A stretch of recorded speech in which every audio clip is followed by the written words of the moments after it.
রাজ্য সরকারের কিচ্ছু পাওয়া যায়নি, না কোনো চাকরি বাকরি, না কোনো কর্মসংস্থান, না কোনো বাড়িঘর ধরে ডেভেলপ। সব কিছুতেই এদের কাটমানি, কাটমানি ছাড়া কোনো কথা নেই।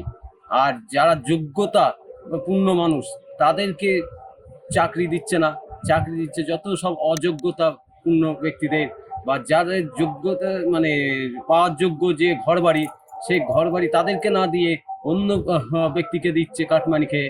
এই রাজ্য সরকারের বেহাল দশা, এই বলার মতন না। তো আমরা চাই যাতে রাজ্য সরকার চেঞ্জ হোক, হয়ে নতুন সরকার আসুক, নাই তো আমাদের আর মানে বেঁচে থাকার কোনো রাস্তা নেই। এই যে এত শিল্প সম্মেলন হলো, কি বলবেন? এত শিল্প সম্মেলন লোক দেখানো তো, এছাড়া তো কোনো কিছু না। তারা আসতেই তো ভয় পায়, পশ্চিমবাংলায় না আছে কোনো জমি জায়গা যে ওই জায়গায় স্থাপন করে ঠিক মতন ইয়ে করবে।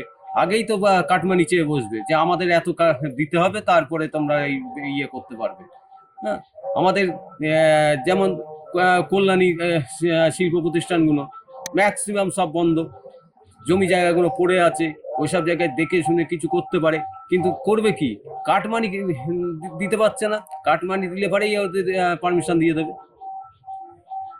আপনার পরিবার তো লক্ষ্মী ভাণ্ডার পাচ্ছে। হ্যাঁ, আমার পরিবারে লক্ষ্মী ভাণ্ডার পাচ্ছে, লক্ষ্মী ভাণ্ডার পেয়ে কি লাভটা হচ্ছে? কোনো লাভই নেই। লক্ষ্মী ভাণ্ডারের যে টাকাটা দিচ্ছে জিনিসপত্রের দামে দিয়ে বের করে নিচ্ছে, তাতে তো পুরুষদের বেশি মানে হয়রানি হতে হচ্ছে, পুরুষদের পকেট থেকে টাকা পয়সা বেরিয়ে যাচ্ছে। ওরা ওদের টাকা পয়সা নিয়ে ওদের একটা কিছু ডেভেলপ করবে, তাও করতে পারছে না, সেদিকেও জিনিসের দাম বেশি। এর কোনো লাভ নেই এতে। এতে মানে মহিলারা আরও মানে কর্মসংস্থা হারিয়ে ফেলে দিচ্ছে, যে ওই টাকাটা তো পাচ্ছি ওইভাবে ওই চলবো, পুরুষদের উপরে বেশি অত্যাচার হয়ে যাচ্ছে। হ্যাঁ, যে আমরা তো টাকা পাচ্ছি, আমরা আমাদেরটা করে নিচ্ছি, এসব ফালতু ফালতু। এর থেকে কোনো হাতের কাজ বা কোনো কিছু পরিবারের পিছু একটা কাজ দিয়ে মহিলাদের স্বনির্ভর করলে পারে, সব থেকে বেটার হয়।